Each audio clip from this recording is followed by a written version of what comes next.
And you've seen some of Israel's cutting-edge technology. We went to a greenhouse on a warm day. Believe me, it was a warm reception. So you've had a glimpse of our painful past, but also of our promising future.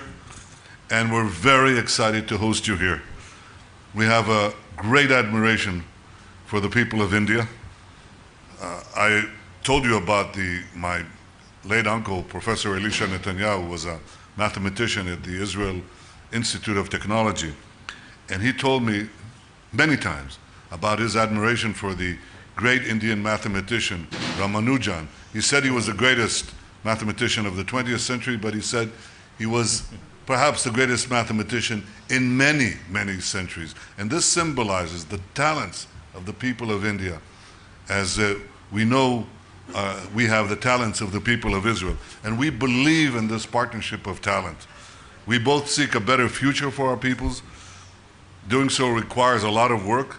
It won't happen overnight, but Prime Minister Modi and I have the same trait. We both want it to happen overnight. We're tireless reformers, and I want to congratulate you, Prime Minister, on the reforms that you're doing to change Israel's, rather India's economy. And we both believe that we can do together great things for the betterment of the future of our peoples. I have to confess to you that I've been inspired by Prime Minister Modi's enthusiasm for yoga to begin. He said to me, you can start at a low level, choose your level. So I'm starting at a low level, and here's what we're going to do. When I do a relaxing Talasana pose, and in the morning, I'll turn my head to the right. India is the first democracy that I'll see. And when Prime Minister Modi does a relaxing pose of Vasishtasana, and he turns his head to the left, Israel is the first democracy that you can see. So in fact, we have India and Israel are two sister democracies. In fact, together we account for about 20% of the world's population. But although we are unequal in size, we're equal in spirit. We believe we can accomplish great things. We have accomplished great things, and we have many, many more opportunities to seize together in the future. But I have to say that we also face common challenges, and the first of it is to defeat the forces of terror that rampage through the world and threaten both our countries. So we must stand together in this battle, much as we work together to perfect the future. Prime Minister, we share a bond of democracy and creativity, a deep respect for the past, a boundless optimism for the future. And it's in this spirit, my friend Narendra, in this spirit of close cooperation and deepest friendship, that I welcome you here to our home in Jerusalem. Welcome, friend. Thank you.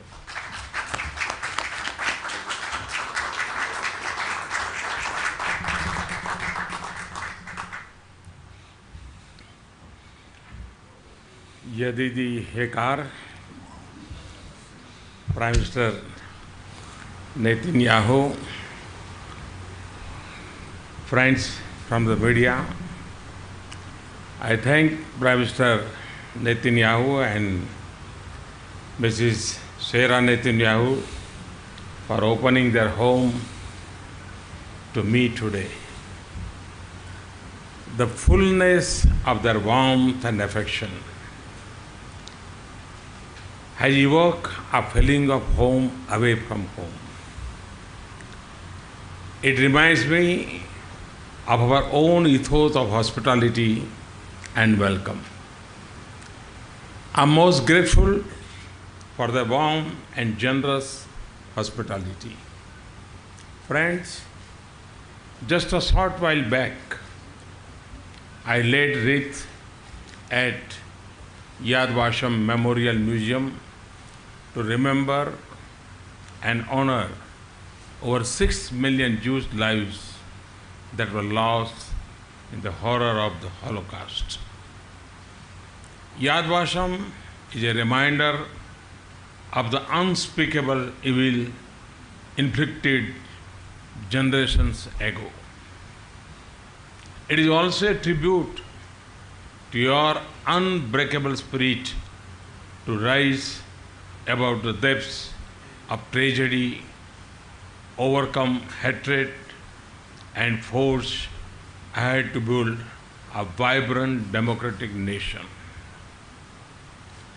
Yad Vashem tells us that those who believe in humanity and civilized values must come together and defeat it at all costs. As such, we must resolutely oppose the evils of terrorism, radicalism, and violence that plague our time. Friends, the link between our people goes back to thousands of years when the first Jews landed on India's southwestern coastline. Since then, the Jews have flourished and their traditions and practices thrive in India. We are proud of Jewish sons and daughters of India like Lieutenant General J.F.R. Jacob, Vice Admiral Benjamin Simpson, Master Architect Joshua Benjamin, and film actors Nadira, Sulochana, Pramila, whose diverse contributions have greatly enriched the fabric of Indian society. Indian Jews are a living and vibrant connect to this shared history. My visit to Israel celebrates this ancient bond between communities across both our nations. And I'm happy that I will have occasion to engage with the rich Indian diaspora in Israel later tomorrow.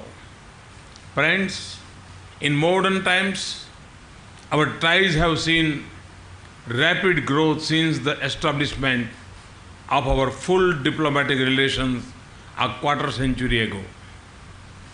Common objectives of economic prosperity, strong technology and innovation ties, and the need to secure our society define the space for convergent action between us.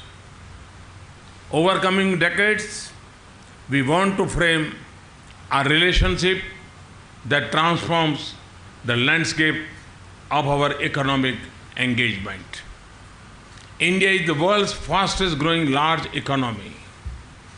Our focus on using technology and innovation to meet our development priorities provides productive scope to expand our academic, scientific, and research and business links. We also want to put in place a robust security partnership to respond to shared threats to our peace, stability, and prosperity. I will work with Prime Minister Netanyahu to craft and build a clear action agenda to realize these objectives. Once again, let me express my sincere gratitude to Prime Minister Netanyahu and Mrs. Netanyahu.